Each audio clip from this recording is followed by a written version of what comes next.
Everyone tells you to get a trust, but no one actually tells you how it works. So what I'm going to do today is I'm going to cut through the bullshit and I'm going to explain to you exactly how a dynasty trust works so that you, now armed with the information, can do what you need to do to protect your assets, mitigate your tax bill, and create generational wealth for you and your family.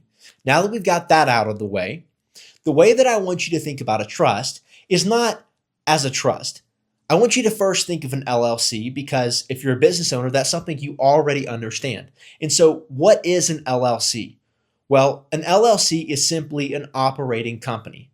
And to explain this plainly, when we're born, we get a social security number and we get a legal name. Now, if I go do business with no LLC, I'm doing business under that social security number and under that legal name. I'm a sole proprietor at that point. Now, the reason that people get away from this is because you have zero asset protection, zero tax benefits. And so oftentimes we're told, it's kind of a very generic thing, but we're told one way or another to go set up an LLC. When you create that LLC, what you're actually creating is a stack of papers, governing documents that say, hey, this is a limited liability company. This is what it does. This is what it's for. And then you have two different kinds of people in the LLC. You have your active members and you have your passive members. The active members, that's going to be your managing members, your officers. This is your CEO, your COO, your CFO.